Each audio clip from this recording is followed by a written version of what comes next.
This is a Film Stories original podcast. We made this. Welcome to the Starlight Ballroom. Hey!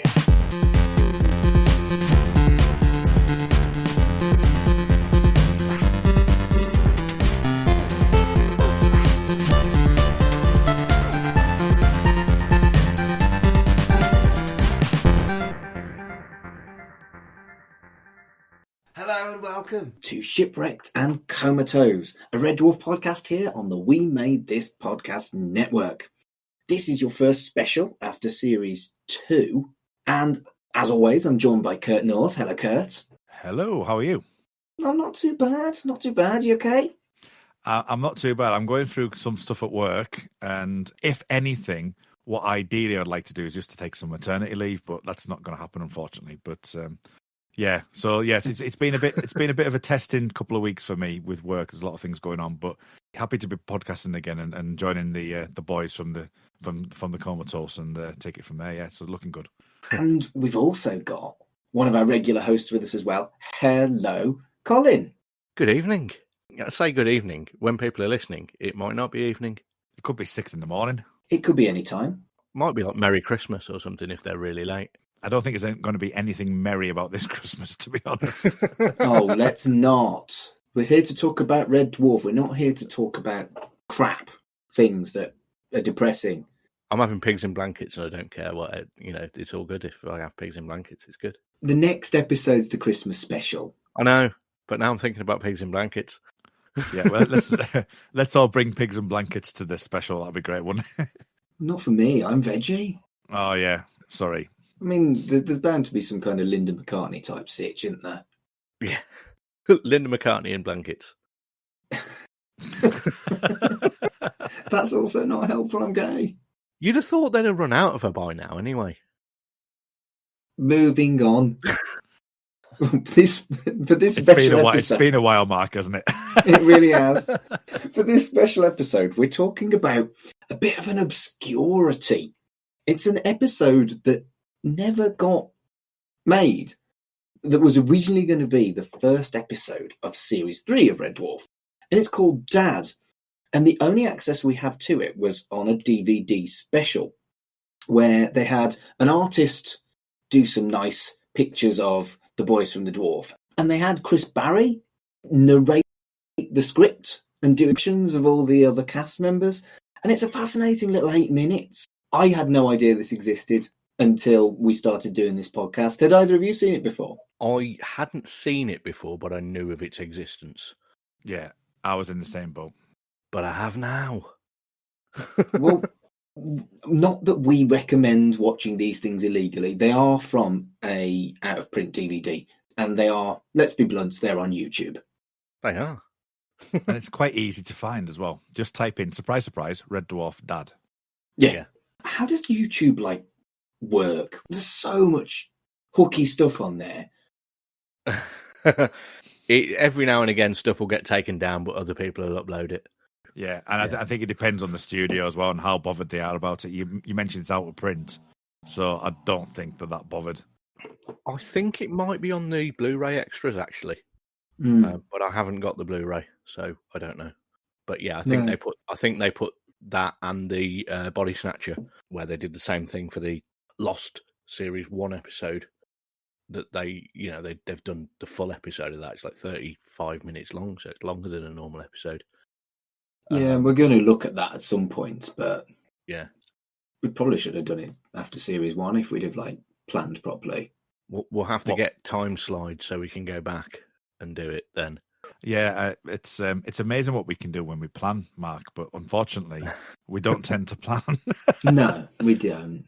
And we did 6 specials between Series 1 and 2. There was only supposed to be 2, but then that documentary happened, and I got impatient and wanted to talk to my mates about RPGs.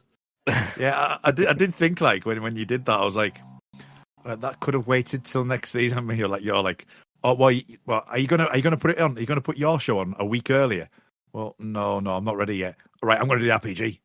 That is exactly what happened. I got overexcited because I'd read a book, and it was a very good episode 2, I might say. It was. I enjoyed it. Thank you. I had no idea whether anyone would like it at all because it's two almost completely different cultures being smacked together in one book, and I'm glad it worked. It's two different types of nerds, so there's definitely some crossover. Yeah, I will say I still don't know what the fuck you were talking about, but I enjoyed it anyway. Right, good. Which one of you was it that messaged me with just the words arse magic? I think that was me. Yeah. Yeah, That is a very sophisticated role-playing game that you were taking the piss out of, Colin. And no role players have ever called it that before. Oh, wait. Every single role player has called it that before. It took me a while to get GM, and I'm going for Games Master. Correct. Yes, that took me about, what was it, an hour and a half, 2 hours long? It took me about an hour to work it out. Tried really hard not to be gatekeepy as well. It's quite difficult these days when you want to set up an RPG game because Patrick Moore's dead. So getting him to turn up with his CGI face, it kind of limits what you can do. Well, that's the only reason why I knew why it was called Games Master. That's how I linked it. Oh, I loved Games Master. I miss Games Master. If only I had a podcast about children's telly.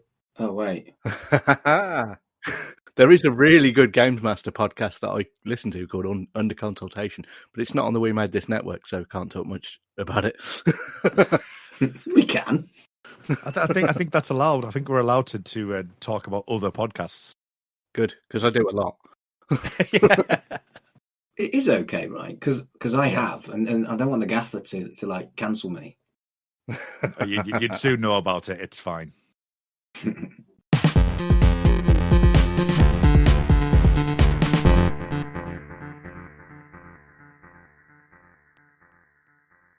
Shall we talk about Dad? May as well. Yep. Now we're here. So it opens up with a very interesting art style that kind of reminded me, it felt really British, like a maybe Beano or Dandy or Bust or something like that. And hold on, I think the art is the actual original storyboards, I believe, or at least the same sort of style as they would have when they storyboard out the whole episode. Okay, that makes a lot of sense. Yeah, so it's not new art. You don't think it's new art for these things? I don't know for definite, but I know that they partially scripted and storyboarded some of the episodes, so I think they've probably used the storyboards for this, which explains, because they're quite quick. Some of the drawings look quite rushed. I mean, particularly Lister does not look particularly brilliant at all in any of the pictures, but it's just to show them what the scene's going to look like. It doesn't need to look exactly like Craig Charles. He looks Lister enough that you can tell it's Lister. He's got the hair. Yeah. Well, I mean, that makes a lot of sense, but maybe I'd get it in my head because I've watched a lot of kind of reconstructed Doctor Who stuff where they've got the audio and then they've done an animation for just the audio. And maybe I got it into my head that they'd come up with something new, but what you're saying makes complete sense. Well, having said that, what you've said with, it has that Beano and Dandy kind of style to it. If it was done around that time, you can imagine that that's kind of just the style that most people would go to in that era anyway. I liked it anyway. I was definitely reading the Beano every week at the time that this came out. So it all would have come out. But I know I really liked the art style, but you didn't seem to like it very much, Colin. It wasn't that I didn't like it. I think if they'd have wanted to represent the characters, they could have drawn better versions of them or got someone else to do them. But I don't think that was the original intended purpose. I think it was to storyboard it out so that they know what the scene's supposed to look like. It doesn't have to be something that they spend hours and hours and hours drawing to get it right. Whereas if they were doing a full proper animation, you'd expect them to put a little bit more into it. Yeah, and this wasn't animated. I can tell you this, I couldn't draw that. Neither could I. I'm shit at drawing. Me too. I'm crap at drawing as well. I'm just a critic. Mine would be a stick man and then a circle around the belly. It would just be like a little circle, and I'd have to rub out the middle line. What did you think of the art style, Kurt? Did you like it?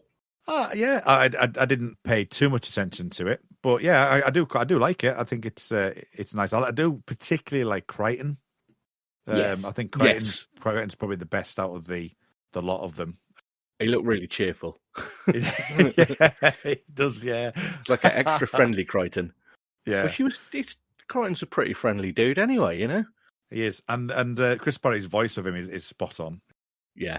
But it's Dave Lister, he's a bit ropey, but there's it's Crichton's absolutely perfect.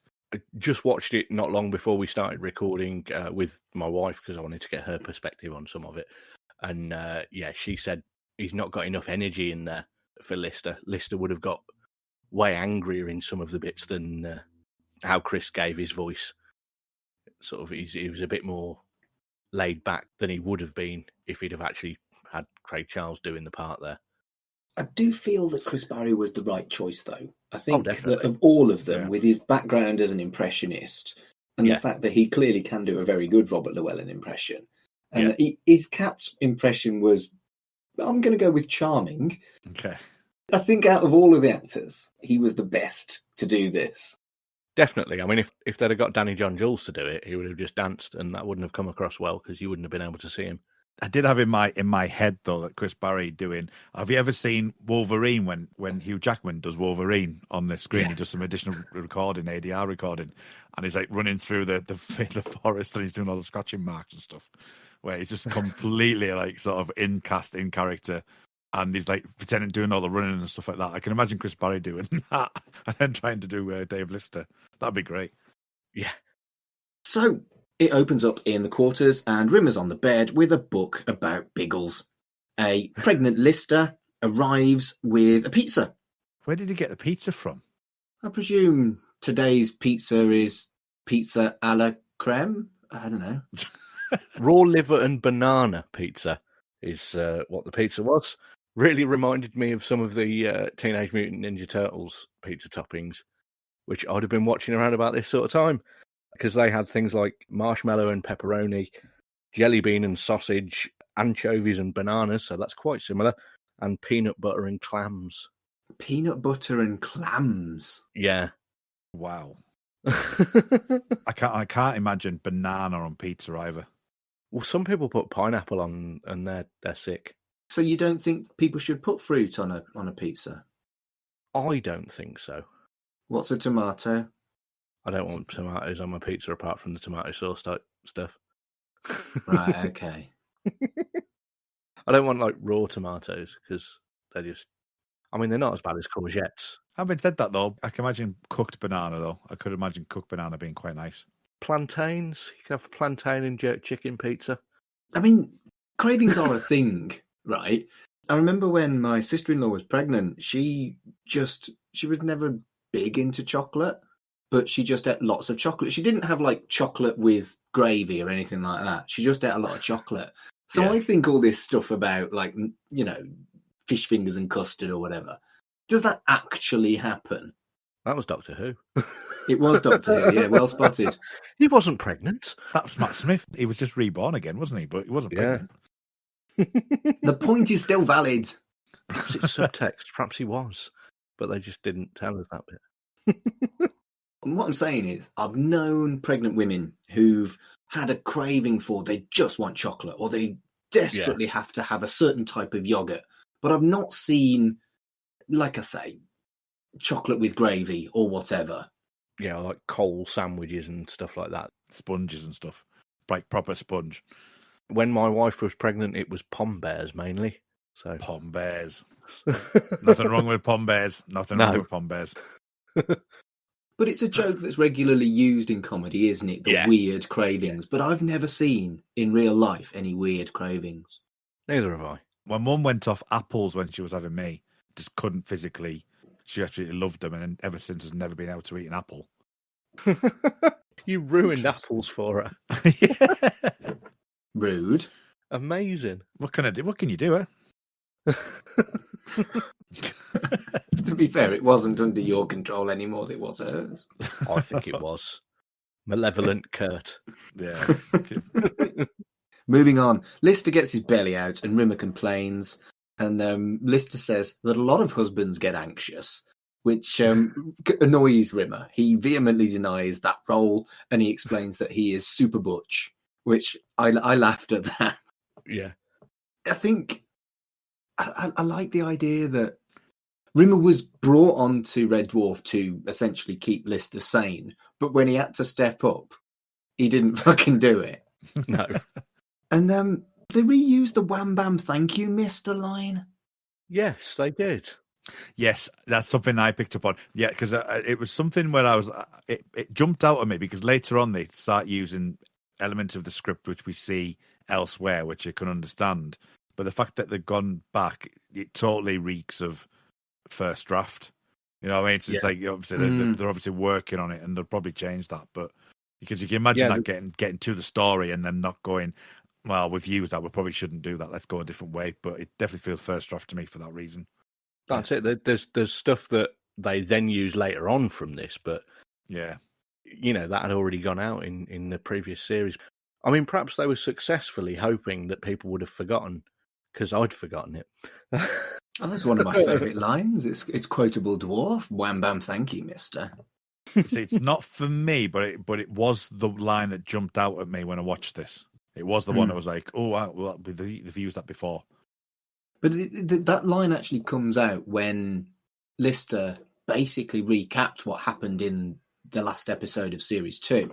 And again, this goes back to what I think is something that perhaps telly did more during this time period, because you couldn't easily binge or rewatch stuff. And it was just remind you why the hell he's pregnant. Yeah. I don't think that would have been done in a modern series. Well, these days it would have had a previously on Red Dwarf, but at the start, for about 5 minutes at the start, showing you clips from the previous one. Yeah. It would if Red Dwarf USA had got past the starting blocks anyway. No, let's not talk about that. No. I want to talk about your thing previously. Was the X-Men cartoon the first thing to do previously on? Because that's the first time I remember it as a kid. It's the oldest one I know of it on, but there's probably lots of people that can let us know of others, so they should tweet us. Yeah. At Red Dwarf Pod. Yeah. Be polite though. Don't be douchey. Yeah, the first time previously happened was me. Don't do that. Be kind. # be kind. Lister is obviously going to have a cesarean, but he is worried about stretch marks. And Rimmer points out that male baboons have given birth before, and that Crichton is getting quite good at practicing cesareans. Yeah, so that sent me down a bit of a rabbit hole at that point. Of course it did, because you're Colin. Yeah, so you've seen the case studies. Male baboons have done it lots of times. And I was sitting there going, have they? So I looked it up, and there was a fertility clinician called Cecil Jacobson who claimed to have transplanted a fertilized egg from a female baboon into a male baboon's abdomen in the mid-60s, that it then carried the fetus for 4 months. But he'd never actually proved it, and he never published those claims in any proper scientific journals. And later on, he was convicted on several counts of fraud for ethical misconduct for other things not connected to that. But yeah, I don't think that baboons have. However, it's the 22nd century. Well, it's 6 million years after the 22nd century, but there's a good chance that, they've had a bit more time to do it since then. I wonder if that was the inspiration. I wonder if they'd read about this fella. Definitely, it will have been, but I don't think that they will have known at that point how discredited the guy was, because they didn't have Wikipedia. No. and Wikipedia is the be-all and end-all of all knowledgeable information, isn't it, really? It's 100% correct at all times. Absolutely. Oh, don't. Lister opens up his pizza box, and as you said, it's liver and banana. And I think he's trying to be encouraging. Rimmer starts talking about, can you imagine if Arnold Schwarzenegger was pregnant, and trying to be reassuring. And it's just not. No, and it predates Junior, where Arnold Schwarzenegger was pregnant by about 4 or 5 years, I think. I went down a rabbit hole at that point because I watched it on YouTube, as people have already said. And I'd seen someone have put that, and I thought, right, I'm searching this right now. I'm got to check that. But that is incredible. Are you people aware, just with like foretelling of stuff, are you aware of the lone gunman from the X-Files? I've watched it once. Yes. Right, okay. So the Lone Gunmen were three nerds that were the belief. Frohickey. Frohickey, yeah. Can't remember the other two's names. Langley. That was it. And Jeff. Dave. Bob. Oh, you're making me forget now, though. It's Frohickey, Langley, and Is it Byers? Byers, yeah.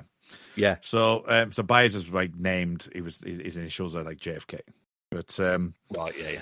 Yeah. So they had a spin-off TV show, right? And it was called The Lone Gunmen. Surprise, surprise. Yeah. The very first episode aired. Now this will give you an idea. Aired in May 2001. Yes. Do you want to hazard a guess? What was the story about that episode? I know. I think I know this too. Isn't it something about how they predicted the 9/11 thing? They had a remote control 747 that was heading for the Twin Towers that was going to be flown into the Twin Towers. Not been repeated much, that one. No, it hasn't. So yeah, so talk about foretelling the future. It's amazing when things like that happen. And but that one, when you watch that one back, it's like that is very, very close to the bone. It's obviously different. It's in dark and it's not terrorists. Some of the actual because they go and see like a conspiracy guy in the government and he starts to say about all these things about terrorists being if they flew this into the building and things like that. But it's it's actually remote control flown in rather than a takeover of the actual plane. But it's it was scary stuff, and as I say, it was May 2001 that aired. And clearly, Al Qaeda didn't watch that. No, because that would have been a better idea. It would have been a better idea, yeah. Wow, Colin. Just wow. I'm sorry, I'm moving on. The next scene is very, very brief. Crichton is pushing Lister on a hospital bed down Red Dwarf's corridors with Kat and Rimmer in tow. And the only thing I've got to say about this, 10-second thing is that the art was great. I really liked it. I did like the art in that bit. I've got to say, it was dynamic. And it was, Crichton's face is brilliant in it. It is a nice face. I like the juxtaposition of the white and the black, because obviously he's all in black. So I do like that kind of the contrast in that. So the next scene is Rimmer and Kat outside Medbay, and they want to know what's going on. And a happy Crichton comes out and tells them that Lister's alive. Oh, and he's got a baby as well. Wonderful news, sir. Wonderful, wonderful news. I haven't killed him. Probably my favourite line in it. It's not my favourite bit, but it's my favourite line in the not episode. Crichton can't work out the sex of the baby, and after a knob gag, we found out that it was a boy. And the knob gag is my favourite bit in the episode because they're asking because Crichton thinks that all humans look the same to him. He didn't know that there were more than one sex or gender, and so they ask him what's between its legs, and he says air, space. He says higher up. And then I think it's Rimmer puts his index finger out, and Crichton goes, no, and puts his little finger out. So the knob gag was funny. And the you all look the same to me gag is something that, I'll be honest here, I have used this in the past. Mocking racism and talking about women. When people have said you find this woman attractive, in the past, I have responded, they all look the same to me. I'm not quite that crude or insensitive anymore. And I think this is a joke that aged for me about 10 years ago. And this is also clearly perhaps a gag that they wouldn't use in a modern world. Do you think I'm being oversensitive, or do you think that's probably fair? No, I think at the time they said that they thought that this episode, when reviewing it, it was maybe coming across as a bit sexist. I mean, we didn't really touch upon it in the earlier part when they were talking about the husband bit, but there was elements in that way. It feels a bit like, well, okay, they're maybe pushing this a bit too much. Yeah. So I think that they did have that. I mean, you used, what were the terms in the RPG one you used last time? Sensitivity readers is what Martin was talking about. Yeah. Yeah, so I think they'd realised themselves, and this is probably a part of it where they've gone, it's probably not. Thinking back, it's probably not the right thing to do, so let's not do it. Yeah, so But what they'd actually said was, the episode was dropped because it could have been deemed homophobic and misogynistic, and that jokes about pregnant women could be in poor taste. Basically, Rob Grant, who wasn't a dad, thought all the pregnancy stuff was funny. Doug Naylor had just recently become a dad, so he was against all that side of things. So I made sure before we started recording, because I was conscious of the fact that we are three men discussing it. Yeah. I got Helen, my wife, to watch it with me, and she said, no, it's fine, basically. I know it's not much of a sample size because it's just one person, but she has been a pregnant woman at some point, and she didn't see any way that would be seen as offensive because it's all stuff that's been done in other things.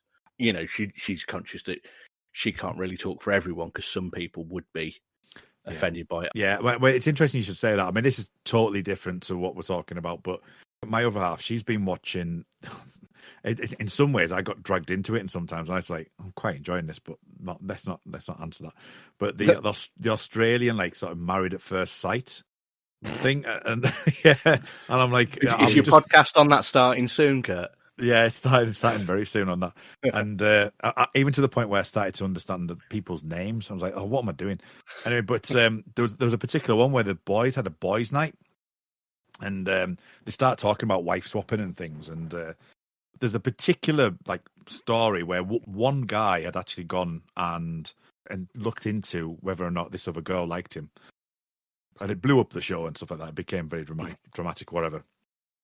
But this boys' night, he was one of the ones talking, and they were saying about wife swapping and all that. And he basically said, "Well, what about my Tracy? You know, she's good looking." And when they actually re-showed that, there was an interesting like reaction from my other half, because she was like, "I don't see a problem with them saying that," because basically he was saying, "Well, hang on a second, no, my girlfriend's quite hot and quite good looking." You know what I mean? But everyone else on the show were like, "That is outrageous, it's blah blah blah, it's blah blah blah." And it's like, well, it is a boys' night, but at the same time I can totally see why people were offended, but not everyone's going to be offended by that. Some people might find it perfectly acceptable because you expect that boys are going to do that. So it's just interesting that from that point of view that you've got, you know, as you say, that the fact that both of them, one without and one with, had a difference of opinion, and you know it wouldn't necessarily land in all corners, and that's always going to be the case, I think. Yeah. I don't know. I'm very fond of the term 80s ick, as we know, and maybe I'm not coming at it from an educated point of view because, you know, not only am I a man, I'm gay. You know, I don't deal with pregnancy. Are you? And have you ever told us that before? Sort of. I was trying to make a serious point. Hey, we love you, you know that. Yeah, but yeah, you have got a good point, Colin. This is a bit of a sausage fest episode. Maybe we should have got a lady involved. But I just didn't feel like, of all the jokes that made me think, it was the all look the same to me joke, which, you know, it was meant to mock racism. Yeah. But it feels outdated now. Yeah, I totally agree with that. That is definitely a point of contention, because that in itself has connotations, doesn't it? Rather than like say an opinion on something.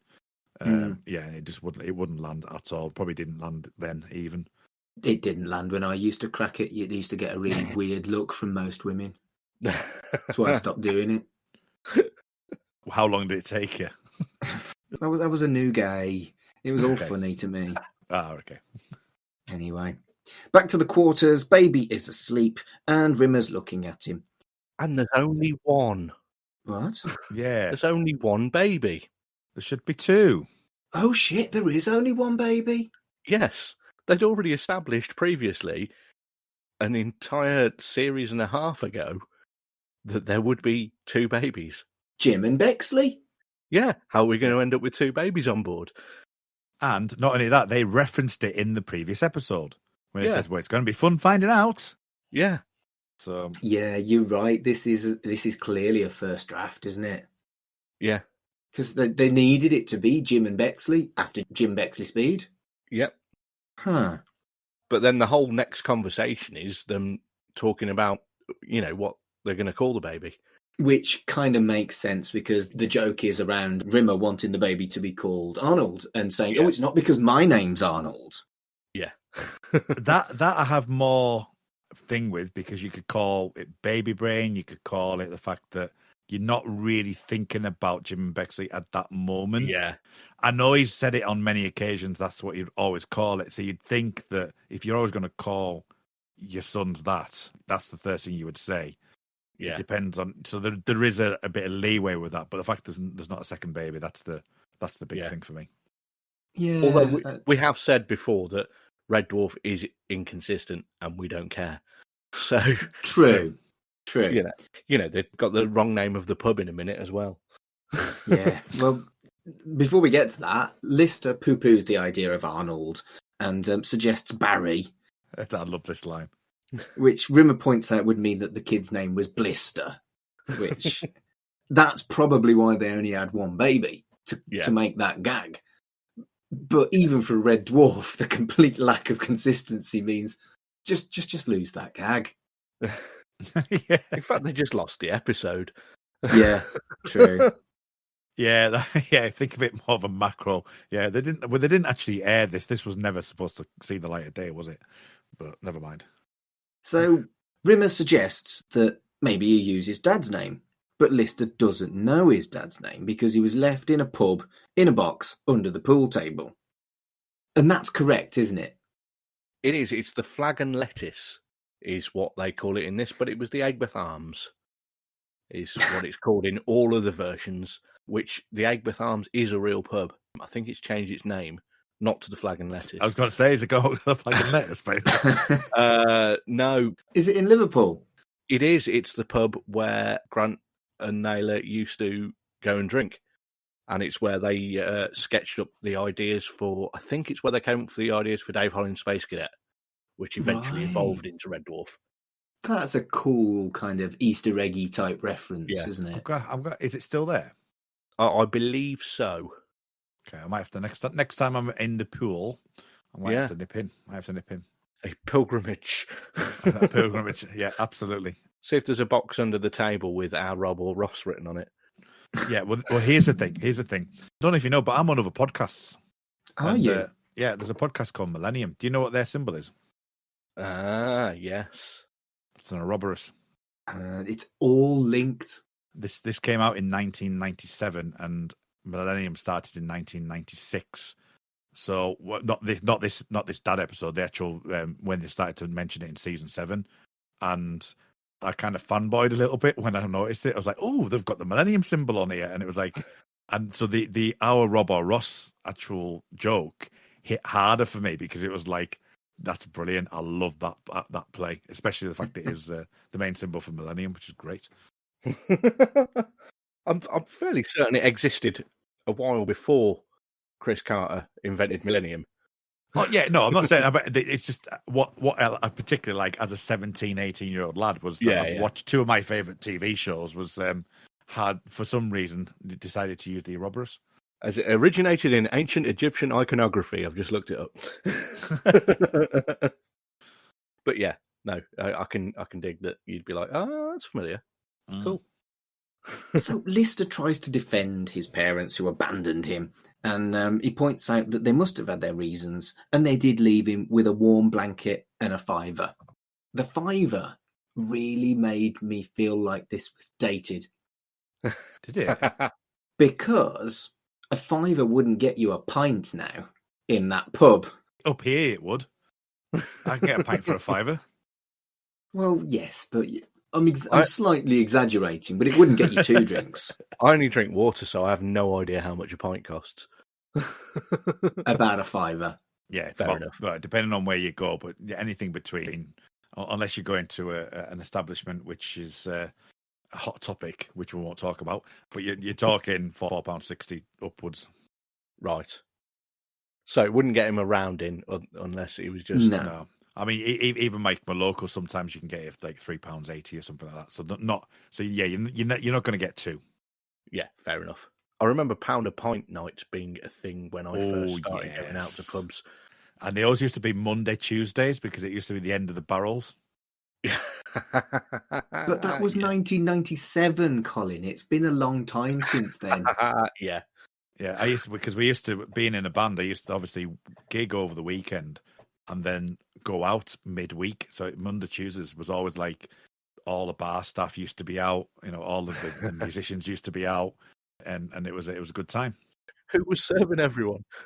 Yeah, it was the unlucky sods who had to work on a rotational basis, because I used to go out with one of the barmaids, so it was fun. But yeah, pound a pint nights were fantastic. I remember them fondly too. Well, no, I don't remember them. That's the fucking problem. Yeah, we used to be able to get whiskies for like 75 pence and vodkas and all kinds. Rimmer suggests that Lister's parents were brother and sister and asks him how many toes he had. Lister's like, no, I've got no more toes. Which was they later used again in The Last Day, later on in season 3. I thought I recognised it. Yeah. There's a few bits. Yeah, this back end, there's quite a bit of it, isn't there? Yeah. There's the Samaritans bit, which is it's a brilliant joke. Rimmer talking about where he worked for the Samaritans, and there were 7 suicides, and one of those was a wrong number because he only phoned up to get the cricket scores. And then that's so good they use it later. You've got to use that one again. Yeah, and that's the way they actually ended this. It was only 9 minutes, this kind of little half episode, really. Yeah. And where Rimmer kind of starts taking the piss, and Lister suggests that he should be on the Samaritans. Yeah. And then they crack that gag, and then it kind of fades away. So it seems to me like this was so early in its kind of writing process and abandoned pretty quickly by the looks of it. Yeah, there were another couple of scenes that were storyboarded out in the same way, because there was a bit where the Infinity Patrol turn up. Yeah, so what is that about then? Because I only became aware of this just as I was arriving home this afternoon when you mentioned them.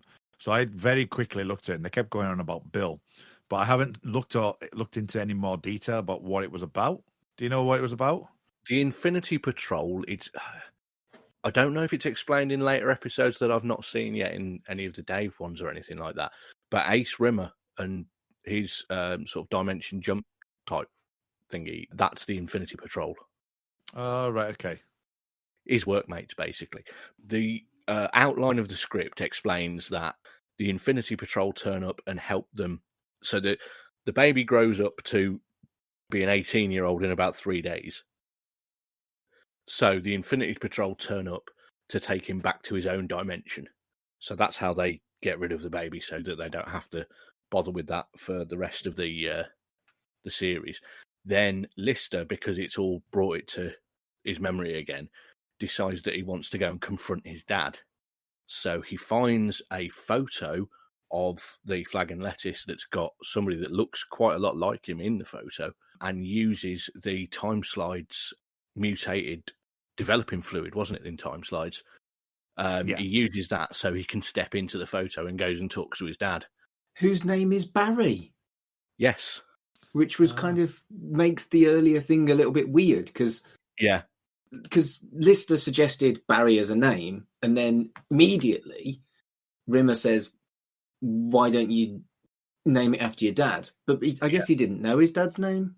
Well, because it's all written out later on anyway, because Lister's dad's name is Dave Lister. Because he's him. Yes. True. But we won't get to that for quite a few series yet. Yeah. But yeah, he basically goes to speak to his dad, and he just has a little conversation with him where he says couldn't afford to do the right thing, which was get an abortion. And it just ends like that, which is a bit dark. I didn't like that. I literally just wrote holy shit in my notes for that. Yeah. You can see now, perhaps if you hadn't watched the Infinity Patrol, Lister's dad and Rimmer's dummy, these little, even I think they're like a minute and a half max each. And that was grim. I thought, shit, a brick. That wasn't the tone of Red Dwarf, I didn't feel. Yeah. I felt like they got that wrong. Yeah, because, I mean, there's always a danger of, like, putting Scousers on, as the thieving lot and whatever. But they've always played with it as a playful thing with Lister. And doing that way was a bit like, No, I don't like that at all. It was an unpleasant stereotype. Yeah, and it was just as you say, it's not Red Dwarf style. You know what I mean? They would play around with that idea and some of the stereotypical things of Dave Lister, but for me, that's just not right, really. It felt to me like it was almost a demonization of the working class, and there's gentle mockery like they do throughout the series of Liverpool and Dave being a bit common, but this was streets different, and I really didn't like it. I couldn't believe it the first time I saw it. Yeah, I mean, to be honest, if I'm being honest with myself, there's a lot that takes me to react to stuff. Sometimes I'll think about, but what I mean, and I mean this in a serious point of view, actually, that sometimes I'll watch something and I'll in my head know it's wrong, but I don't tend to have a visceral reaction. It's like, well, that should be doing that. But this one made me go, oh no, don't, you know what I mean? It was a proper like full on reaction, and I don't generally do that with most things that I watch. So it was bad in my eyes. Yeah.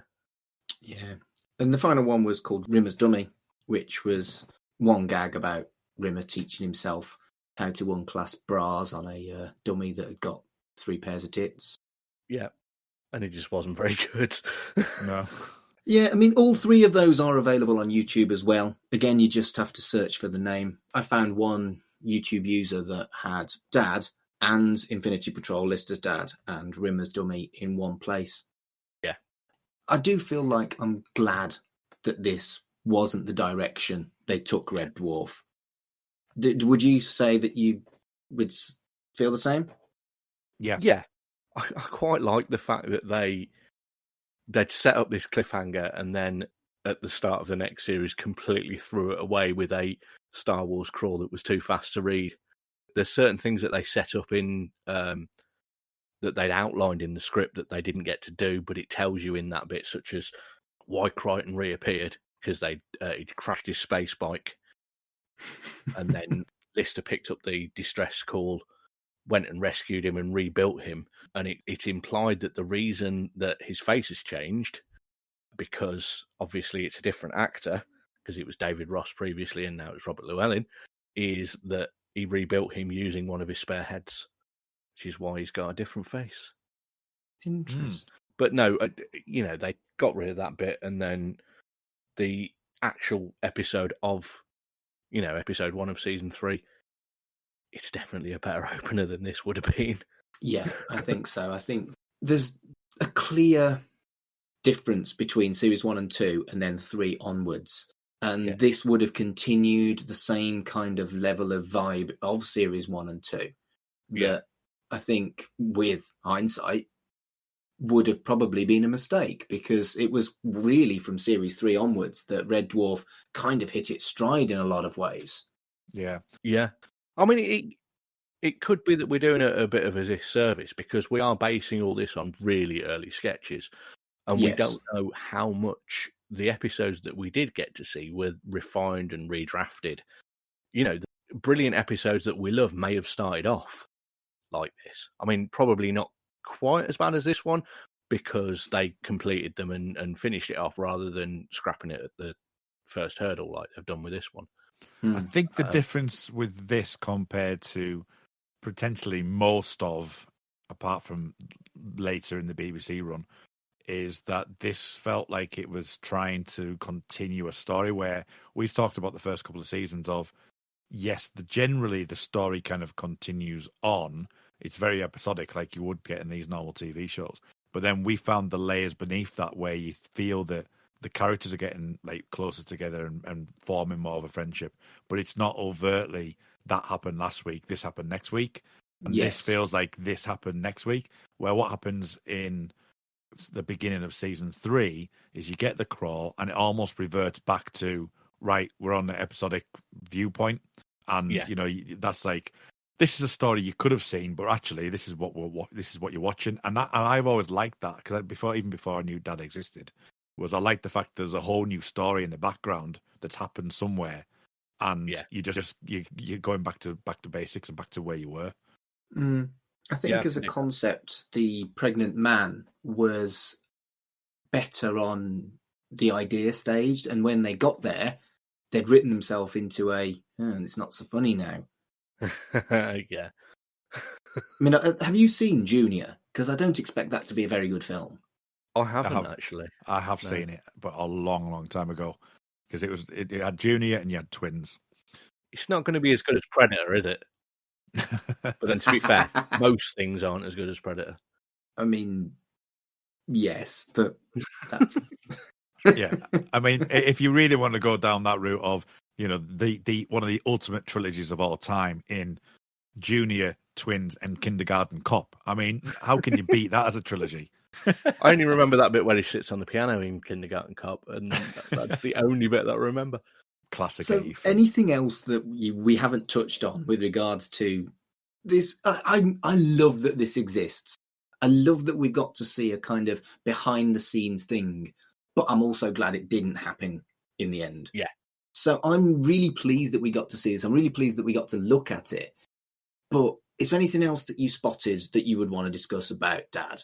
The only thing I would say in general is, like, yes, I agree with you, Mark, that it's good that we've got it. It's good to have a look at it.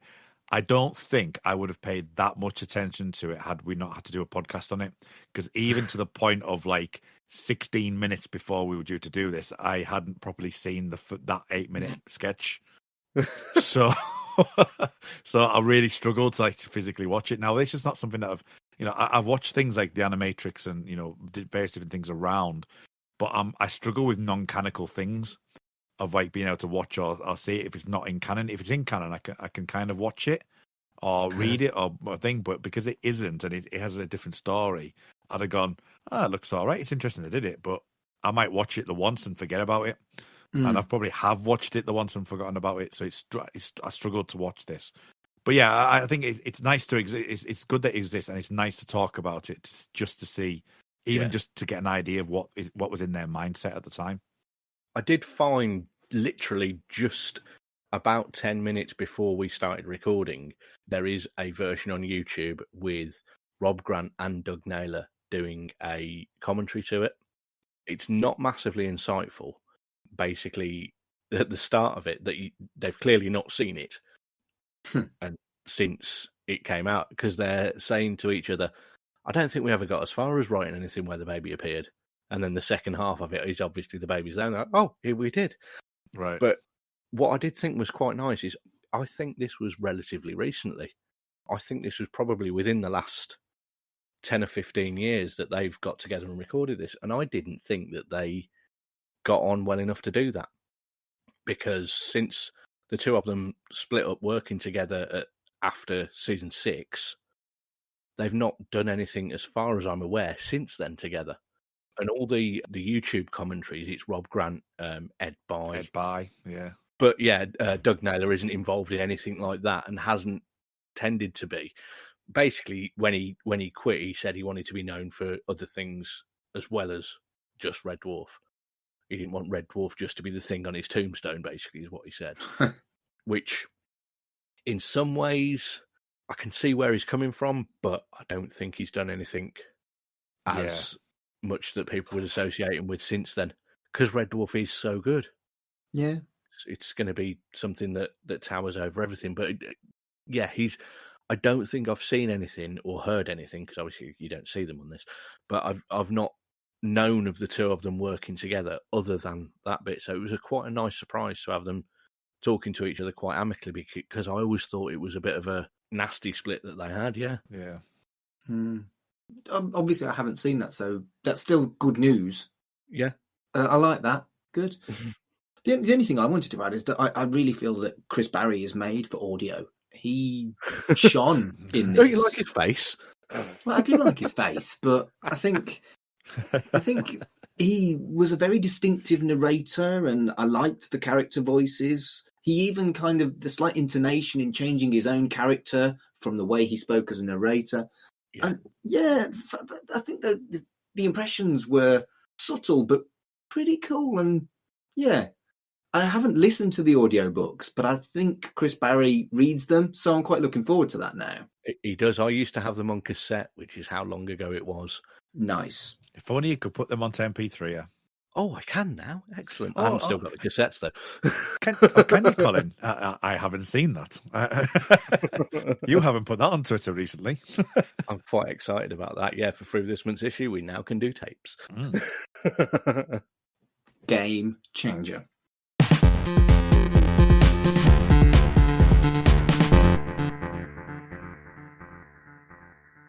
So that's about it. Shall we? Well, we've heard about free with this month's issue. Colin, where can people find you on the internet? So, yeah, I do 2 other podcasts, free with this month's issue and We Dig Music. You can find us on wedigpodcast.com, where all of our episodes are collected together. We're both on the We Made This network, obviously. And you can find us on Twitter, Instagram, that kind of thing. Just do searches. You can find them. Lovely. Kurt, where can people find you? Twitter.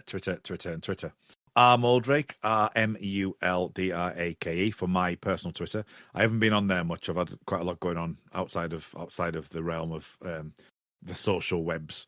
But on with regards to podcasts, you can find me on The Time Is Now, which is the Millennium podcast, which features an Ouroboros, just in case anyone doesn't know. And that is The Time Is Now, so you can find that at The Time Is Now pod.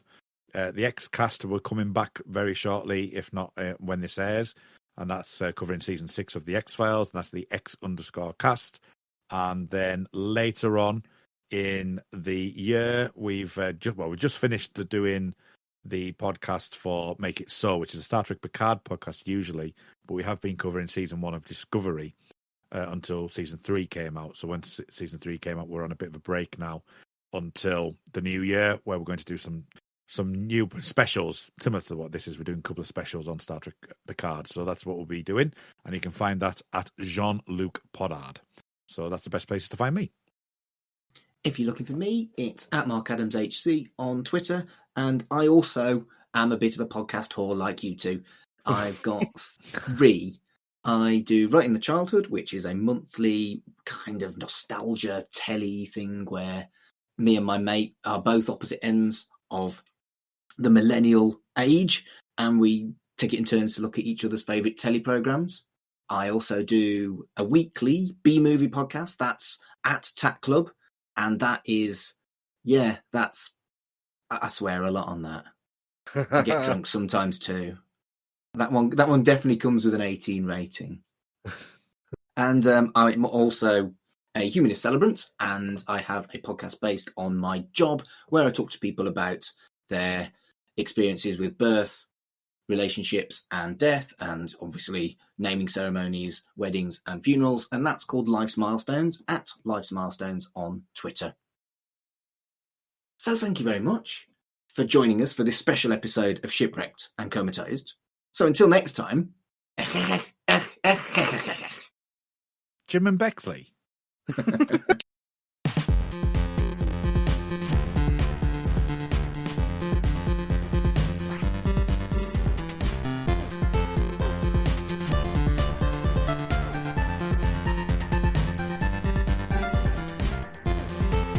Shipwrecked and Comatose, a Red Dwarf podcast, was created and produced by Mark Adams and Kurt North. You can find us on Twitter at Red Dwarf Pod, and we are part of the We Made This Podcast network, which can be found online at wemadethispod.com or on Twitter at We Made This Pod. How do I actually stop the computer screen from switching off after 15 minutes? Are you on Windows? Windows, the one with the squares. You know how they changed it? Keep that it was in, a new keep one that in. with loads of squares. That's got to stay in the episode. No, it hasn't. Or at least just stick it on the end. Right, you need to... That's going to be a smeg up that. I love that. Yeah. Right, you need to... so click on the Windows bit in the bottom corner. Right, yeah. To bring up your thingy. Squares. So you've got your settings just above that. Yeah. Yeah. I'm doing it myself now, so... Because I don't actually know. Settings. Yeah. And it will be... Oh, bollocks. Hold on. I can't see the bollocks tab.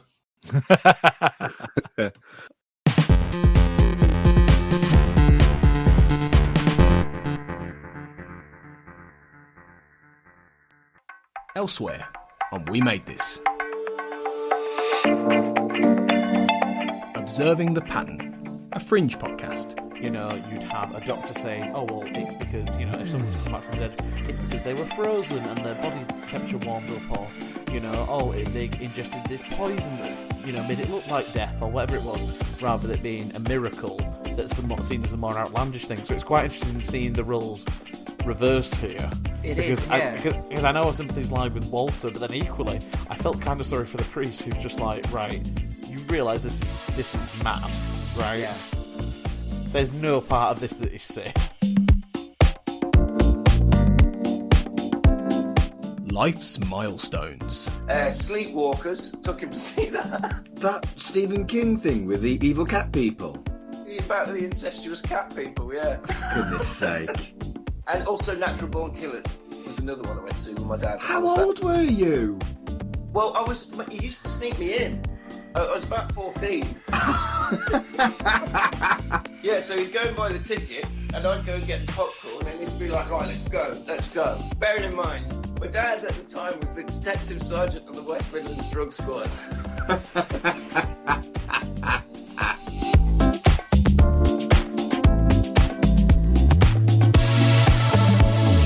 The Time Is Now, a Millennium podcast.